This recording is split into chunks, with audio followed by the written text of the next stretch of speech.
Hi guys, good morning. Kakain tayo ngayon ng breakfast. Ang ulam ay ay ampalaya. Kaya na, kainin na natin.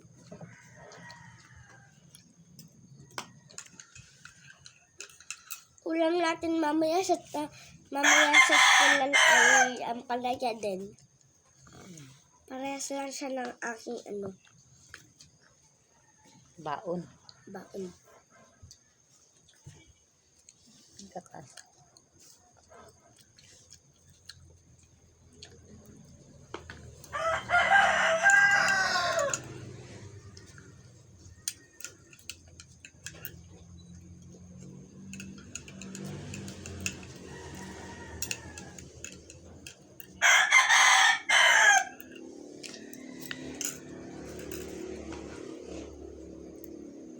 Tapusin ko muna yung pagkain ko. Balikan ko muna kayo.